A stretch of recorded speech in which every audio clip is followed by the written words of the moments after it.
My child, what is the name you call yourself when no one else is listening? It is that whisper I hear in your quiet moments, a label seared onto your soul that you have started to believe defines you. Perhaps someone else gave you that name, perhaps you inherited it from a past failure, but now it feels like the truest thing about you. For some of you, that name is unreliable. For others, it's too much. And for so many, the name that echoes in the silence is disconnected. These are not just words, are they? They are the chains I see you carrying. They are lies that you have started to mistake for the truth. And today, we are going to drag them out into the open.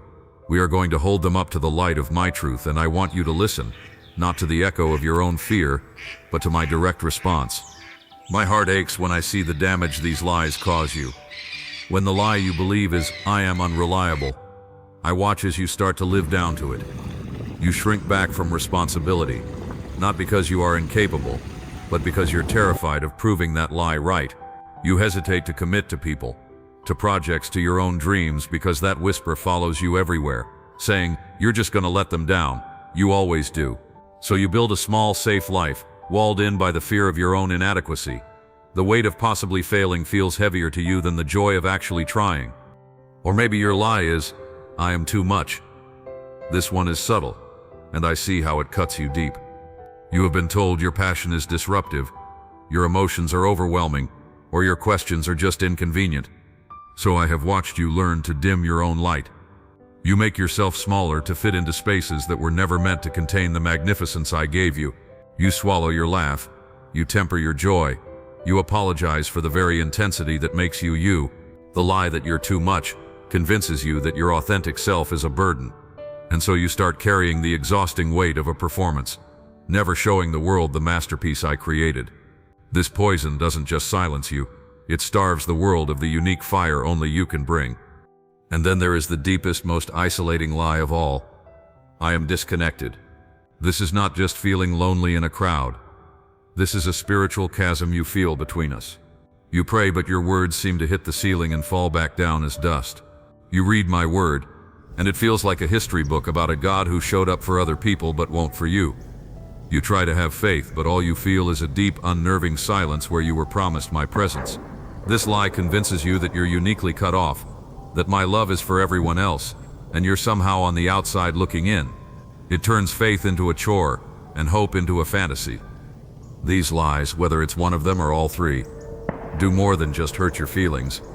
They poison the identity I gave you. They rewrite your reality.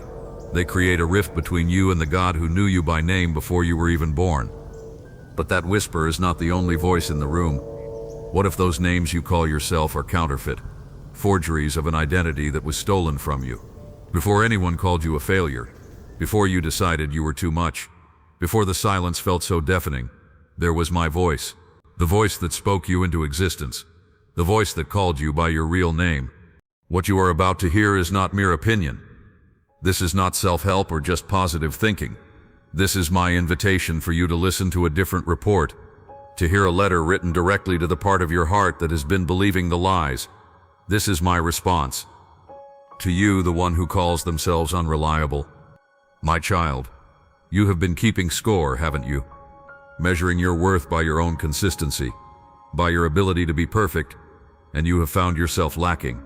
You see the moments you fell short, the promises you couldn't keep, and you have branded yourself a failure. But you are looking at the wrong report card. You call yourself unreliable. I call you empowered. Your faithfulness was never supposed to come from your own strength. I never asked you to carry that burden. I knew your strength would fail. I knew your will would falter. That is why I did not build your identity on the shifting sand of your performance, but on the unshakable rock of my spirit inside you. My word says that I began a good work in you, and I will be the one to carry it to completion. Your journey is not defined by the moments you stumble, but by the fact that my hand is always there to steady you. Your reliability is not found in a flawless track record, but in your willingness to get back up and take my hand again. Where you see a history of mistakes, I see a testimony of my relentless grace. Your weakness is not a liability. It is the very stage where my strength is made perfect. So let go of that heavy name. You are not unreliable. You are a work in progress, held securely by a God who has never and will never let you go. You are mine.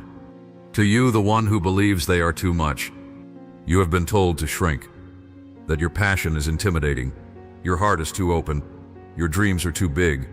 The world has tried to hand you a smaller version of yourself, one that is more convenient, less complicated, and you have tried to wear it, haven't you?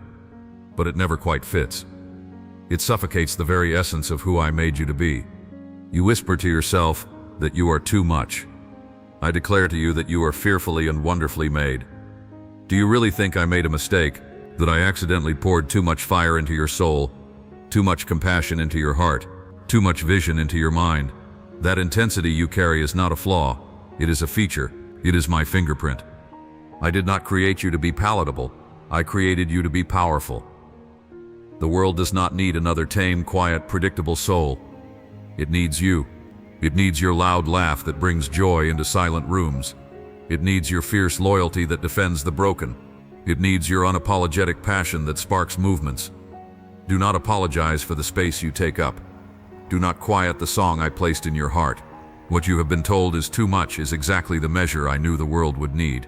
Your intensity is not your burden, it is your gift. Stop hiding it, start using it.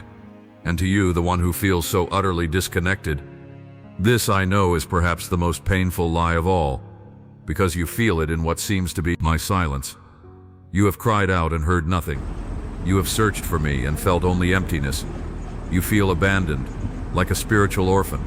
The silence has become your proof that I am not here, or worse, that I am here, but just not for you.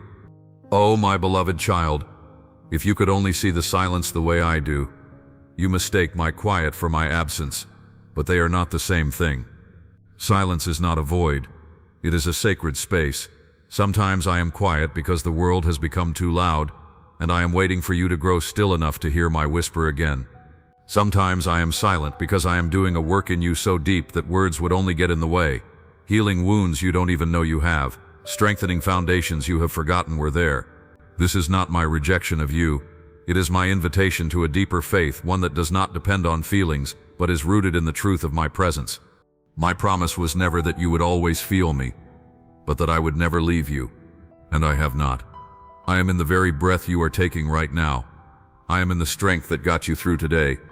Nothing, not your doubt, your pain, your anger, not even the silence itself can separate you from my love.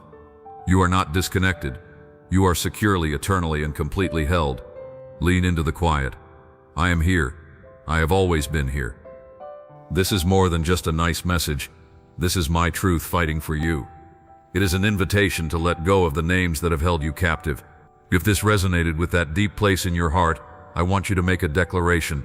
In the comments below, just write, "I am listening." It is a simple act, but it is a powerful statement that you are choosing to tune your ear to. My truth over the noise of the lies. And if you want to keep walking this path, to keep replacing the lies with truth, then commit to this journey. It is not a one-time event.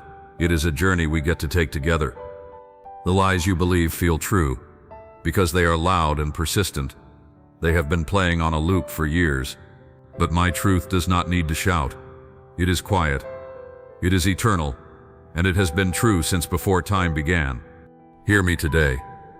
You are not unreliable. You are empowered by a faithful God.